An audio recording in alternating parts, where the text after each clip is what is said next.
Compositing allows us to put the final polish on an image or animation easily in a place where the artistic flexibility doesn't come at a giant hit in time. Fine-tuning something in Maya can take hours. Fine-tuning colors in Nuke or After Effects, for example, can take minutes if that long. I've got all my passes rendered out.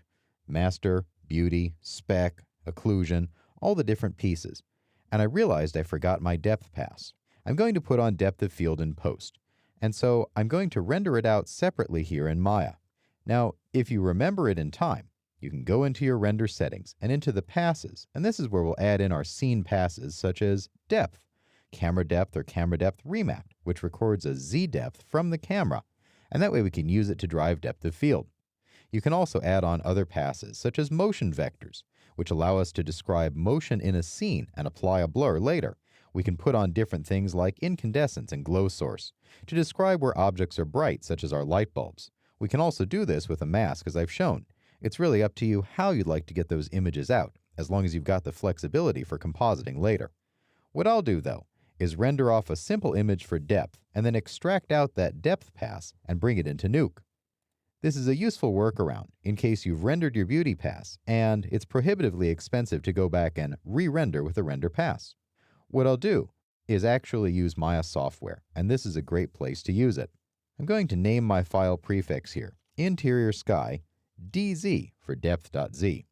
I'll switch over to Maya software by dropping down and choosing Render Using Maya software. In here, rendering from camera 1, I'll scroll down and make sure that Depth Channel Z-Depth is checked. Maya software allows us to render an image with the depth channel saved in an IFF, whereas in Mental Ray, we need to put out a separate pass.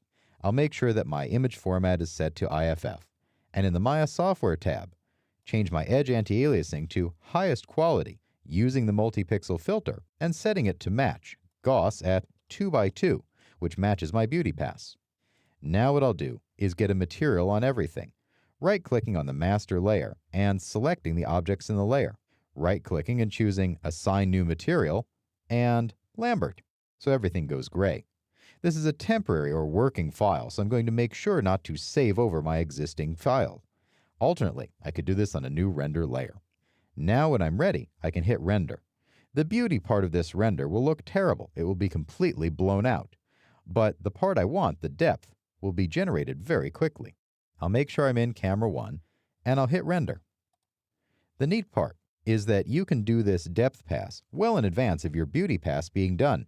A lot of times what I'll actually do is render out a gray Lambert pass or a white Lambert pass in Maya software, render out depth and sometimes occlusion, and while the beauty pass is rendering, I'll proceed with my compositing, getting the depth of field, motion blur, and other things nailed down, and then uploading or inserting that beauty pass when it's done.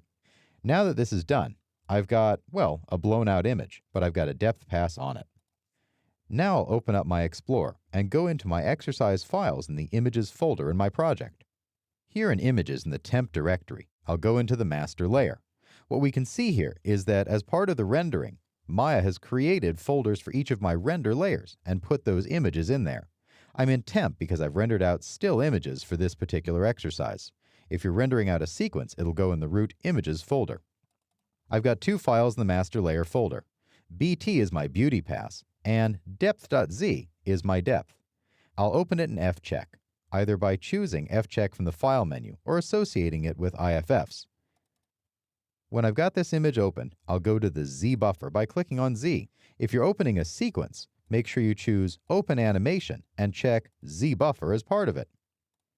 Now that I'm showing my Z buffer, I'll choose File and Save Image, and I'll save this out, calling it Interior Sky Depth Z, but switching over to a Targa. This way I'm repurposing that Z buffer to a straight RGB image, and I can use this, mapping it on and using the depth in addition to color correcting it where I need. If you're more familiar with the depth remap pass, you can use that one as well. But this provides a quick way to render out depth of field easily, and allows you to render it either in advance of your beauty render or afterwards if you forgot to add on a depth pass as part of that rendering. I'll click Save, and now in Nuke I can bring that image in, or in After Effects, and use it to drive depth of field in post, where it's far easier to adjust.